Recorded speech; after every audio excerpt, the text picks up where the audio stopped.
We're going to be live. Here we are live. All right.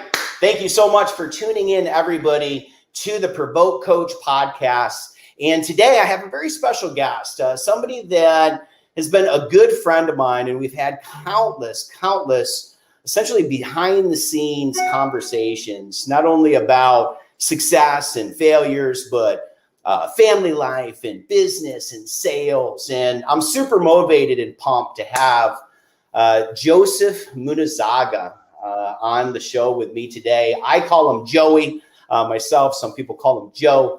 Mr. Munizaga, CEO and founder of Munizaga. Wow, what is it? Munizaga Ventures. Ventures. Right? Ventures. Awesome, brother. Thank you so much for being on the show today. I appreciate it. Yeah, absolutely. No worries. Thanks for having me on. Awesome, dude. So, Joe, I really have a tough time just giving, anybody a real entrance that they would write out, right? And, here you are, a sales guru, you're, helping businesses and tons and thousands of people scale their company and grow their business and grow revenue. Can you really kind of tell us who you are, I guess, really right now in the present time? Like, what are you doing right now? Yeah, great question. I know we're talking a little bit offline about that too, but currently right now, if I had to say, what is the one thing that I'm doing right now, is I'm helping businesses grow. Whether it's through sales, recruiting, marketing, developing, training their people. What we're finding is what happened during COVID is people forgot to pivot. And the ones that pivoted don't understand that you have to continue to pivot. And, one of the biggest opportunities for me that I realize is, just being able to create a vehicle, not only for obviously myself, but for other people, because I've always worked in other people's vehicles. I've always been a part of somebody else's venture. I've always been a part of somebody else's dream, right? And then I realized, okay, I need to bet on one person, the only person that I know I can bet on, that I can count on, which is me, the guy that I got to look in the mirror every single day. So, right now, to make it short, without going too long, is I'm helping businesses, CEOs, entrepreneurs, coaches, anybody and everybody that has to literally bring in some business, some sales. I'm helping them with every aspect of the sales process, including mindset. Got it. So I guess you find that a lot of people, because, I find this a little bit with the coaching that I do as well, that, that they just don't really know the basics of sales, or they know the basics, but they don't know the strategy. I mean, what do you really think it is? Well, I think it's a combination of both. I think the basics. I think a lot of people, they think they know the basics. But I'm telling you, if you walked up to a person, you say, "Hey, what's the number one rule of sales?" And a lot of people would say, "Always be closing," or they would say, "Close more deals," or "Make more calls," right? And the answer is to always agree with the client. And if they just understood this basic fundamental rule, and again, it's a rule, right? Like 1 + 1 = 2. They would not only help themselves in their business life, it actually help them in their personal life as well. So I think basics is important, and I think strategies. And the reason why I say strategies, so I answer yes to both, because the shopper has changed. The person that we met in the physical world is now in the digital world. And when they're shopping, a lot of people don't even know they're shopping in their website. They don't even know what's happening. So one of the things that I had an opportunity to become an investor and a partner in is a company that actually meets people in the physical world before they even fill out a form, hey, call me, or chat, or email, or actually request information.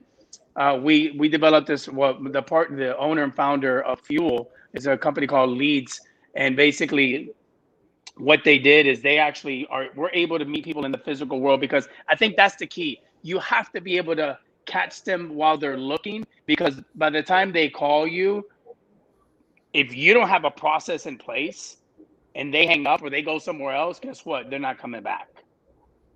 For sure. For sure. So do you think that, I guess in things have changed now, obviously with, everybody going remote and COVID, like you said, I mean, it brings up all these different anxieties, right? These different types of ways to do business. A lot of them were successful. I mean, I don't know if you noticed, but I noticed, wow, some people were making some pretty good money, especially before COVID, right? And then, but you're right. I think that they didn't have a process, right? And, they didn't even have essentially a lot of times a target market, in a lot of cases.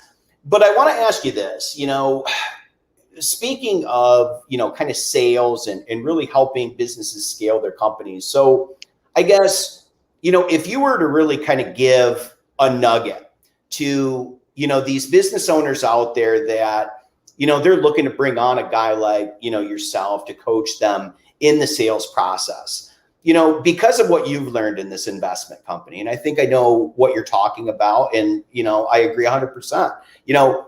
What would you say to that person to have figured out prior to meeting with you in your company?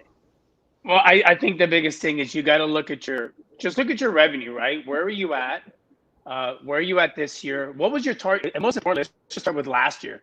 Everybody said 2020 was going to be their year. And then everyone got slapped in the face. Everybody, including you and I, right? And Right. there was no playbook for what happened last year, right? And we're still in the mix of it. But the key thing is this. Did you see it as, oh, woe is me? Oh, you know what? It's okay. COVID happened. All the businesses are down. It's okay to be down 30%. If you're thinking that way, so we got, like, number one, if you're okay with that, we got to work on mindset. Number two, if you took advantage of the opportunity, right, and you're still taking advantage, you have to continue to pivot. You have an opportunity. The window is getting smaller and smaller every single day. And the people that are out there dominating their space are the ones that are going to win. So I would ask them, are you dominating your space? Well, I'm number one in my region. Okay, good. What about the planet Earth? And I think that's the key, right? There's an opportunity to dominate and take market share. And it is only going to be given. The marketplace will punish those people. Every company that went backwards was punished by the marketplace. Now, what are you going to do about it, right? Are we going to pivot? Are we going to get over? Are we going to get beyond it on the other side of it and actually start looking for, identify, hey, maybe I'm not good at this. Maybe I'm not, there's certain things that they might not be good at, or certain things that they need to get better at. They need to improve their processes. And I can help them do that. Nice. And I think, but like you said, is that, that relationship, you're right. I mean, everybody got slapped in the face, for some people, it was a wake up call. For some people, they cowered down and, they went, in the other direction. And you're right. It is mindset, and I think that, in the game of creating revenue and sales and really everything that's involved with sales support and generating more cash and cash flow and really, getting yourself into the positive, it's a scary thing. And mindset really is everything, because in sales or sales leadership or management, you got to get up every day, and that was one of the things that, throughout the years, I've watched you go from somebody that was really, really good at mindset to somebody that was really, really great at mindset. And you did that in the span of probably the last 4 years. You've become just, I mean, not only, physically, you're just, you got in really, really good shape and, and leaned out and got physically fit, especially for your age, right? Like, we're not spring chicken anymore, right? That's right.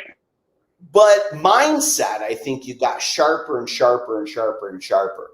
So let's, I guess, go back, Joe, just this short period of time, we're going to kind of go in reverse a little bit. Where did this come from? What I guess has happened as we go through your life. Let's go back just a few years, because, you're just now a new entrepreneur, such as myself. We're new at this. There's still a lot we got to figure out. What got you to this point? Let's talk about that for a second. Yeah. It's good you bring that up because there was definitely a big pivot. And I don't know if you remember this because we were working in the same company, but in 2000 and I want to say 15, no, before that, 2013, I just come back from Oregon, um, running the Pacific Northwest. I came to South Florida, and you and I both know that being in Oregon, like when you were in Michigan, coming to South Florida is a whole different beast. It's, Yeah. you work in one of the major markets, and obviously higher targets, more stress, more problems, if you could say, but we call them we see, you and I see them as opportunities. Right. And Right. you Exactly. come back and you're used to running a system, and then you come into a bigger market that has more people, right? Because obviously in Michigan, you probably ran solo. I ran in Portland solo, so there's really no other people to, in terms of our level, that was working at that. So you come here and you have 5, 6 people, more politics, more, let's just be honest, more bullshit. And Right. I was in the middle of transitioning from my marriage, having issues there. But what the biggest thing was, it wasn't even about that. It was more about just a combination of that, high stress, not eating right, drinking way too much coffee and caffeine and energy drinks. If I did have one meal a day, it was probably, I don't know, drive through somewhere because we're running from location to location. Right. And I ended up having like a minor stroke. I don't know if you Yeah. remember that. And I ended up in the hospital. Unreal. And I'll tell you that it was a wake up call. And I said, what am I Unreal. doing? Yeah, what am I doing? Right. So meaning I stopped taking care of me. I was so used to just giving that I forgot to Yeah. focus on the most important person, right? What's the point of having success and making multiple six figures if you can't enjoy it, right? So I had to take a step back and I had to pivot, right? And the cool Yeah. thing is, what I was able to pivot in a lot of different ways, not only my health, I realized that the relationship I was in wasn't the relationship I needed to be in. So we ended up pivoting. I ended up pivoting out of that, which is a great decision. Obviously I have 2 kids that I get to see on a weekly basis or bi-weekly basis. But Yeah. it wasn't until I literally had to get rid of everything, you know, Yeah. I had to do a 180-degree pivot on my health, 180 pivot on my relationship, and a 180-degree pivot on my career. Yeah. So, and I ended up like resigning, right? Like a couple of years later, maybe 2 years later. But I think that was the point where I said, is this really the life that I want? You know? And so I had to make big decisions. And it was probably the best. It is not probably. It was the best decisions I've made, because my health is the priority. Yeah. Still is to this day. Yeah. I have an unbelievable partner that's been with. We've been together for 5 years. She's my Yeah. rock. Yeah. My kids are beautiful. My 2 beautiful kids, very smart kids, and all 4 of us have such a great relationship. You know, and it just, things are different now. You know, Yeah. because it's not about the chase anymore. Like, the chase is good. It's fun. It's something that you never get away from because that's that competitive edge. But it Yeah. it just made me prioritize. I started, because I used to live to work. Yeah. And I Isn't that realized something? that, yeah, I just realized that I got to work to live. Like, Yeah. I'm supposed to be working on my business, not in my business. Right. And it's tough to do that when you're kind of, they always say you can't see the forest through the trees. Right. Yeah, absolutely. Well, and you can't see it because, essentially that's the American dream, right? Like we all think about, this life that, hey, you get married, you have kids, you buy a house, you get a good job, you buy cars, boats, all that kind of fun stuff. But, at what cost? Right? At what cost do you really go through? Because, look, I mean, you and I, we kind of come from, because we, had a chance to kind of work in that environment for a big portion of our career, in corporate America, and actually for the same company. But any company that you're with, that you're trading your dollars for time, and you're sacrificing your health, and you're sacrificing, really, a lot of things, you know, and, you know, look, that's a choice, right, Joe? Because, you know, you were choosing to accept that at that time, same as I was at certain times. And I think what a lot of people go through that is that you did have a choice to make. Now, unfortunately, you had a provoking moment that probably scared the shit out of you. Like, that scares me to, you know, I mean, now that I'm in my 40s, like, I'm thinking, you know, yeah, thank God I have this Apple Watch, you know, what, you know, I'm out there running in the morning with the dogs, you know, what are they going to do? Go home? They're not lassie, right? Yeah. But you think about things like that. So I guess for you, so you had a wake up call, you started really looking elsewhere. So, you know, let's keep going. Like, where did that really come from? So before you were involved, you know, in corporate America, where did Joe come from? Like, how did you grow up? Like, who instilled all this into you? Or is this Joey made? Well, I'll tell you, I come from immigrants from Chile. I was born, raised here in Miami, so I'm technically an American, right? Born and raised American, but my family's from Chile. My dad came here in, what do you want to say, 69, 68, when Pinochet took over the country, and he came here with 2 nickels in his hand, him and my mom, and my brother was born a couple of years later, and I was born a couple of months after, years after that, and my dad was the epitome of an entrepreneur. Worked in every business, started a business. Put it to you this way. He started, God, I can't remember the year, but if you go to the post office now or UPS, they have all these PO boxes. He was like one of the, I don't know if he was the first, I don't know if he could take credit for the first, but he started a company called Miami Private Mail Center. And it was literally, that's what it was. It was, I can fax for you, I can make copies for you, and everyone had their own little mailboxes that they can pay every single month, basically a subscription model, right? Right. And he started that, and it was just interesting. Like he would start that, and then he started his own mortgage company, and then he was always like looking for that next, you know, just for that. Hey, what's that thing that he can do to take care of his family? You know, because he bust his ass, man. He did just work all the time, and unfortunately, I saw the good, everything that he did, but I also saw the opposite, where he was super stressed, smoked a lot of cigarettes, drank coffee, probably barely ate any, ate very little. And at 55, he ended up getting lung cancer. In 6 months of the day that we found out, he ended up passing away. So I learned a lot from him, you know, and watching him and watching it. And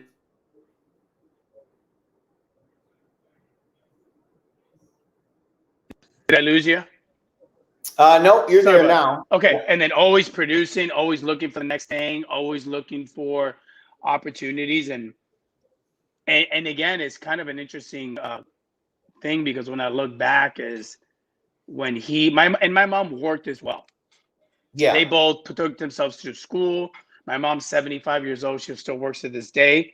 And what's interesting is, fantastic, when he passed away, the income stopped coming in. My mom brought in, but she didn't bring in as much as obviously my dad. We lost the house, we lost everything.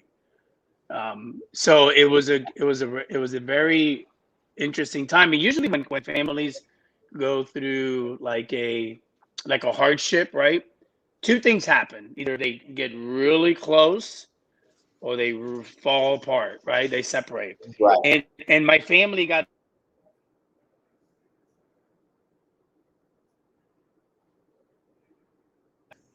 Sorry. So, you're there, Clinton? Yep. Okay, and then my family got together, and I like went the opposite way. For some reason, I separated and I alienated myself. You know, so it was just an interesting time for me. A lot of growth, a lot of mistakes. Where did you go? Just in the bar business, just stayed local, bar business, but just drinking and doing drugs and doing everything that you shouldn't be doing. People cope with 2 ways, right? They get together and they get closer, and it wakes them up. And I just kind of went the opposite way. So I had to go into this dark place to I don't know, cope with what was happening, and it didn't do anything for me because all it did was create more problems. Yeah. Well, and I mean, obviously, you overcame those problems, I mean, how bad did it get? I mean, did it get real bad or?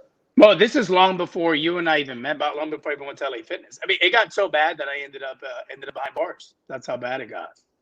Wow.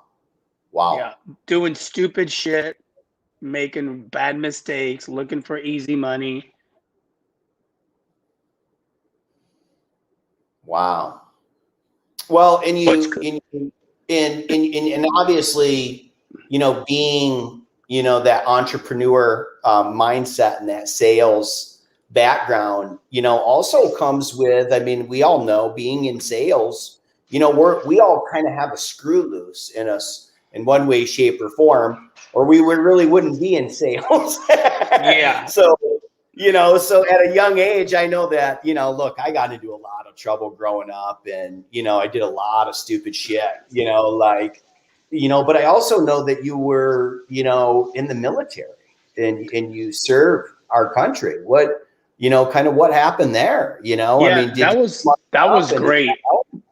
Yeah, that was great. That was in 96 after. Yeah. So my dad passed away in 2000, right before like that whole 9/11 thing. It was like 2000, right before, and 99, I believe it was like 99, Okay. 99, 2000.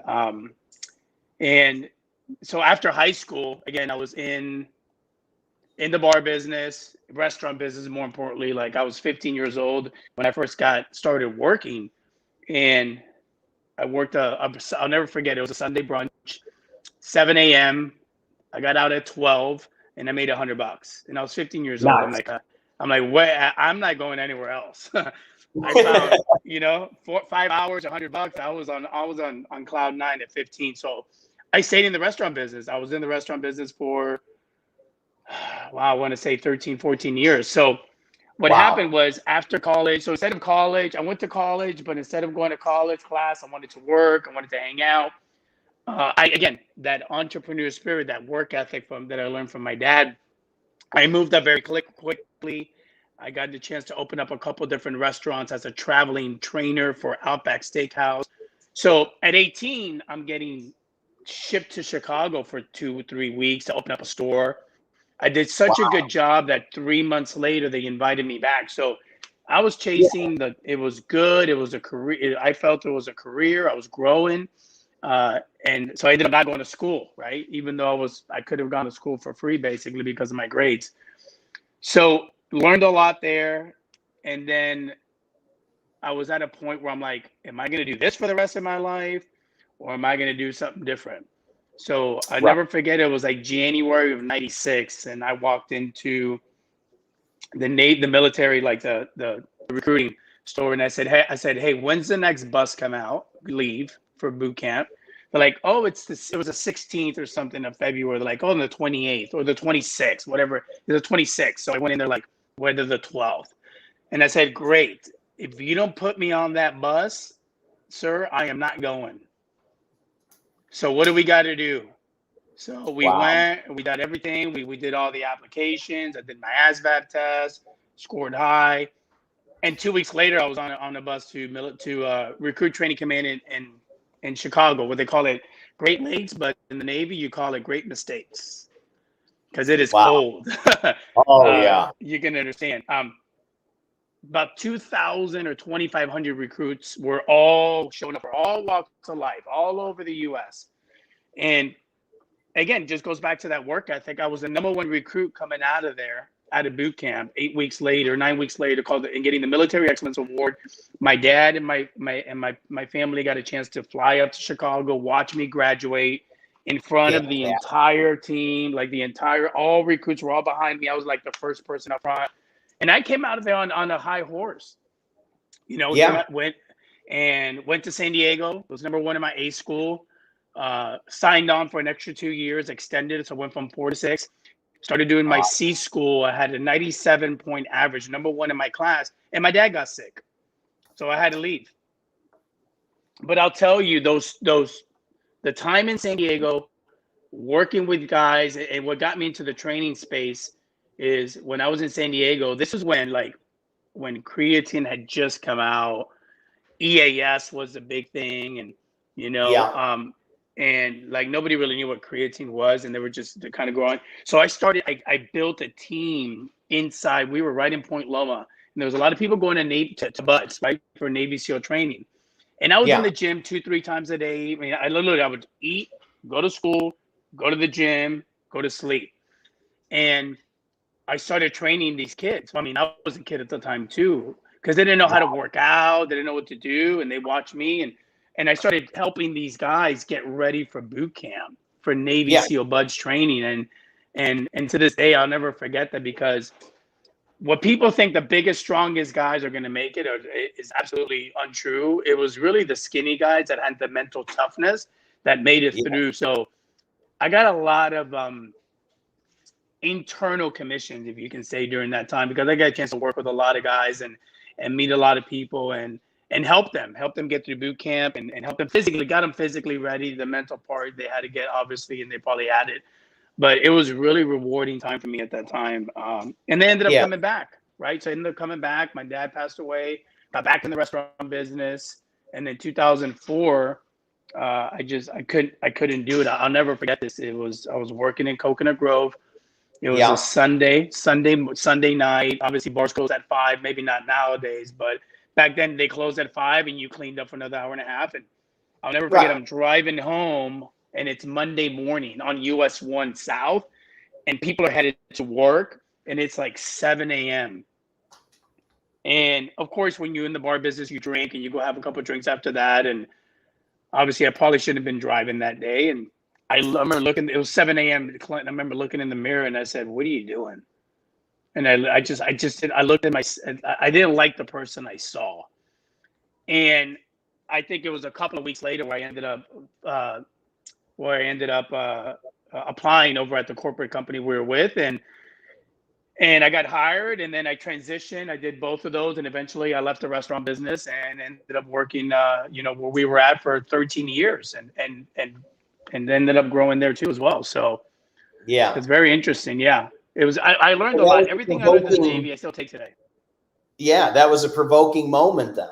I mean, is what you're saying. I mean, really, I mean, there's certain things that happen in our lives because, that, I guess, internal thought, right? And that person, like you said, you looked in the mirror, you talked to the CEO, right, that day, and, you put your foot down, and you made a change, and, whether it was, decided by fate, right? Or, things that you have no control over, or you do have control over it, which is pretty powerful that you made that decision that day, because it really did shape the next, 13 to 15 years of your life to where, then, you were provoked again. Right. And then, so I guess after, you had left, kind of corporate America, you had, kind of stumbled across, another company, right? And you really kind of started, this is when kind of, they think the entrepreneur type, of you really kind of started to kick in. Maybe your eyes opened up, maybe you saw things in a different light. What happened there? Yeah, what was interesting, and that's a great question. When I was working at that other corporate company that you and I worked at, somebody sent me a YouTube video and said, "You got to check out this guy. You really like him, and I think that you can resonate with him." So I popped up this YouTube video, and Grant Cardone pops up. And I was like, it literally, like, the minute I saw it, and it happens to a lot of people. Everyone almost has the same story. They watch one video for 2 minutes, and then they ended up watching them for, like, they start binge watching, right? Right. And right. So I started training on his content, investing money in him, because it was all personal development, sales, right? It was very interesting because it's all information-based selling. And a lot of things that we got taught were, if I could, would you, how much can you afford monthly? How much can you put down? And it was just like such an old school sales strategy that it just wasn't working anymore. People want to make decisions quick, and it wasn't working because people change, and the internet changed people, how they do business. So I was really intrigued with man, you can actually just give people information and options and they'll make a decision. You can solve Yeah. a problem for them. And Right. I think we Right. did some of that, but I think a lot of times we just spend a lot of time with them and you have to do this process and this process. We're so stricken. Like, so Yeah. it gave me an opportunity to pivot, and I went all in and I got immersed, and I went to their first conference here in Miami. It Yeah. was 2016, Yeah. 2017, and 2017, and it was at the Turn Bears, about 3,500 people. Actually, at the Diplomat, and that weekend, I'll never forget, because the president of the company, Jerry Clant, he did everyone, like, you have different speakers, and he talked on Sunday at what it is. Everyone always asks what it's like to work for Grant Cardone, and he talked about it. And during his conversation, it was 9 o'clock on a Sunday, and I swear I thought it was like church was happening. And I looked at my friend and I said, I'm gonna go work at that company. And he Yeah. says, are you serious? I said, yeah. And I walked up to a couple of the sales guys and I said, I'll be working for you guys in the next 30 to 60 days. And they hear that all the time. And I know that because after I was in there, you hear it. Everybody wants to go work there. But Yeah. literally that Monday I showed up. No interview, no nothing. Just walked in with my resume and I sat there Awesome. for hours and waited. They're like, why don't you come back? I'm like, I don't have to. I don't need to come back. I'm here. And they pushed me off. I kept showing up every day. And I ended up getting hired. The minute they started talking to me, they saw, and that was a great 3-year run that I was with them. I learned a lot. Learned a lot about entrepreneurs, and the people that I met were unbelievable. And the just the connections that I made there the last 3 years were unbelievable. Well, and I think that after a while, right, I think I see a lot of people go through this in their relationship with their career, right? Everything is about relationships, but you also have this relationship with yourself. And I've always been, the type that, I was always taught, by, parents and grandparents, that if you're not moving forward, then you're going backwards and you're staying the same and you're degressing, right? And I think that look, you got phenomenal career and training for 13 years, and then you got it's almost like going to get your master's degree in sales. You know what I mean? You go from having an awesome foundation in education with a different type of sales atmosphere, because that's what I've learned the last 3 to 4 years. I've learned about small businesses, right? Not major, large corporations. And it's a different animal. And it is a different sale. Like you said, the internet, has changed the shopper, right? Has changed that consumer. Well, that's, pretty fantastic. And I remember you telling me this story. But I wanted you to tell it because, first of all, you tell it better than I do. But that's fantastic that it's almost identical from when you went into the military. Do you realize that? Like, you demanded change and you were forceful with it. You closed the sale, right? Like, you were very, how do I want to put it? You were very intentional. Very intentional. That's a perfect word for it, right? You were 100% intentional, right? And you demanded it for yourself, essentially, which is one of those positive things that I think that people need to really kind of get that wake-up call, is that you're always going to have provoking moments, but when it's your choice, you can really, really go places when it's your idea, and now, so now you went and you got trained high caliber style sales and in scaling and leadership and even real estate and investing. You've come up with now this master's degree essentially in sales, right? Why now the pivot to owning and running your company? Why the consulting bit part of the business? What kind of got that inspired and going, fired up, really? Yeah, great question. COVID really opens up people's eyes. Like COVID could have been the biggest mistake for people, like the hardest thing that ever gone through, or it could be the biggest blessing. It just depends on how you see it. being at home, never working from home. Obviously, you and I were always on the road. And being at home gives you a lot of time to yourself. And you start really asking yourself really thought-provoking questions like, what am I doing? Why am I here? What am I really trying to accomplish? Am I really building somebody else's legacy or mine? And there's nothing wrong with that, because I'm telling you, there's people that do very well building other people's legacy and make millions of dollars, seven figures, multiple seven figures. Yeah. And it just, there was just, I guess maybe it's my dad inside of me, you know, looking at me from above and just saying, you just got to do your own thing. Like, I can't tell you how many times you're like, why aren't you running your own business? Why aren't you doing your own thing? And I guess I just always kind of like silenced that. And Yeah. one of the things that Grant teaches is that you got to feed the beast, and you got to feed the fears. And if it scares you, then you should be doing it. Yeah. And I've learned to build that muscle over the last 3.5 years of, man, this is scary. Okay, let's go. Man, I don't want to do this. Okay, let's go. Man, I don't really, you know, like all these things, like that's the key thing. Like, successful people are successful because they do things even when they don't feel it.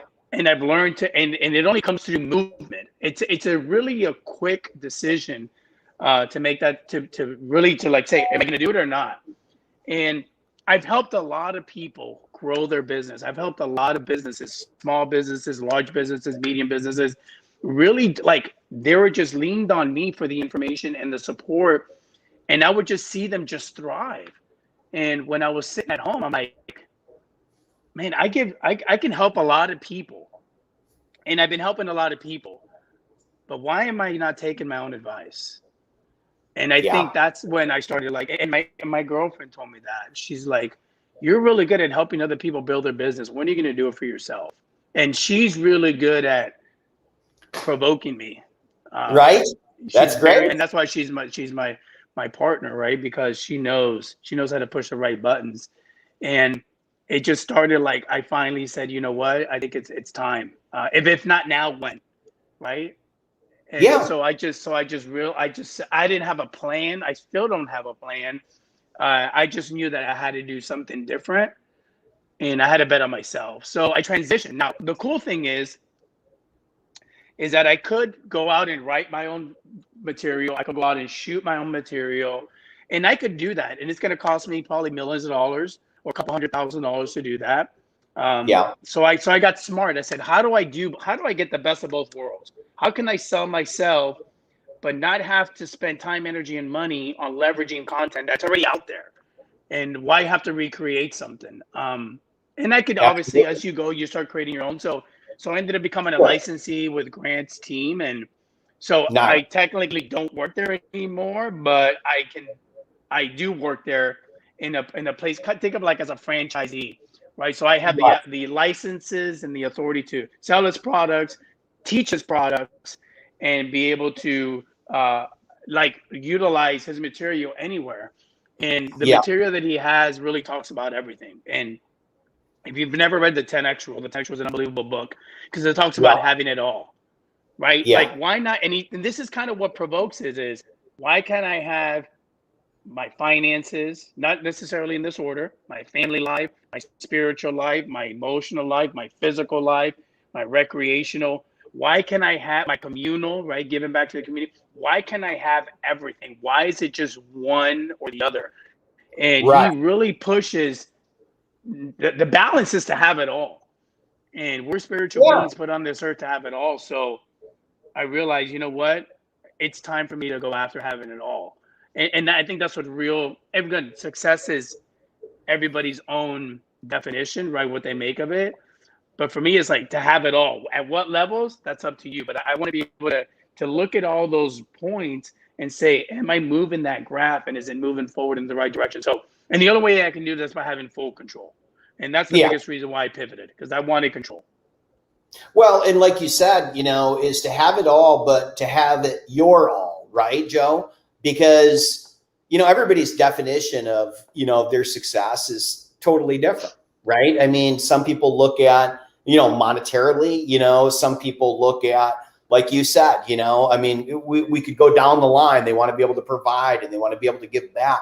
What, I think is exciting about what it is that you're doing, whether it's somebody else's material that you've learned and that you've gotten your degree in, essentially, right? To where you can actually practice, right? This type of, material, with business owners, is that, again, your, feelings on how you're getting excited about helping those businesses, right? And at the same time, building your business. So now it's, you're doing, ample, I get, like you said, you're getting the best of both worlds, which is fantastic, especially because of sales and in scaling and leadership that, Grant and his team are able to provide. So you get their support as well. Fantastic. So, I mean, what is this looking like, for the future? I mean, how big are you going to get this then? Yeah, that's a great question. And I wanted to just real quick, I want to just say one more thing about what we're just talking about is I just didn't feel right teaching somebody else's product without having a license to do it. I felt it was unethical. And there's a lot of people out there that take it and teach and, oh, it's mine, I created it. So I just felt it was the ethical thing to do. And now, again, because a lot of people reach out to me and they want me because they know me from his office. So it was just the right thing to do for me. And now I can really go forward. So what does that look like? Well, one of his targets this year is to have 10 of his licensees hit 6 figures. And I know I'm going to do that. So I want to build this business into a 6-figure business. I want to build this business where it's affecting people in a positive way. And whatever area they want to focus on. The cool thing is that with you and I is because we come from the fitness space, if people need help with that, we can help them with it. If people need, and then everything else, whether it's business, right? We've gone into markets and opened them up with nobody there. Development, training, recruiting, all that stuff comes from a lot of the experiences. And then, but now I have a deliverable material that I can actually put in their hands that they can actually go out and literally just duplicate the process. So that's what it looks like for me. That's awesome, dude. That's fantastic. And then, I know, look, your family, I mean, right? 2 beautiful daughters, growing like weeds, beautiful girl, that hopefully we can get her on, this show, with us. And then of course you guys together in the future. Man, Joe, it was so awesome. I even, learned a little bit about your story that I didn't know today. Which is fantastic. I mean, if you were to give, I guess, I don't want to say a nugget just for business owners, but even people alike, even if they're just listening to, your story, whether it's now live or, later on down the road, what is one good piece of advice that, you can give to the people that got you to where you're at now successfully, but also that is really kind of, filling your fire, for the future?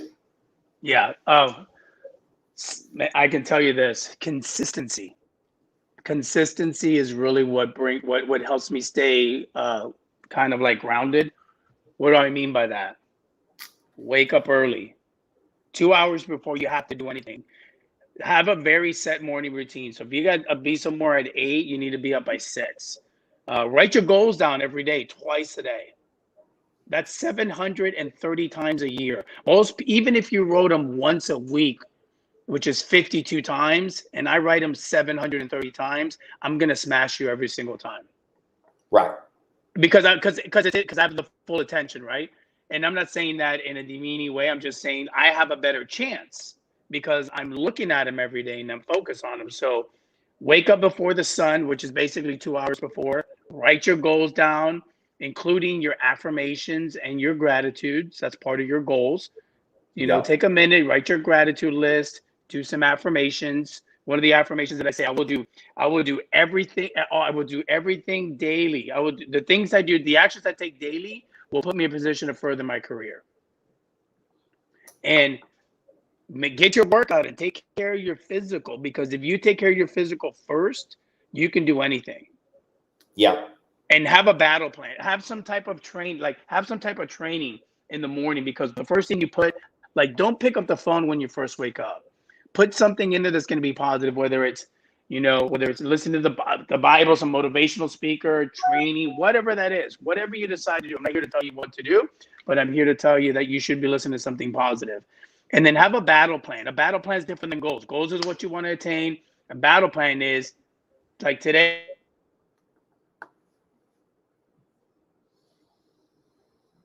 podcast with Clinton is my battle plan. I'm doing the 75 hard program right now, so that's one of my battle plans. Little things, like these little things, because when you can cross off all these things to do, kind of like battle plan could be like a simple to-do list. It'll help you feel motivated, and the more you get motivated, the more you can do. Yeah. So yeah, that's what I would tell people to do.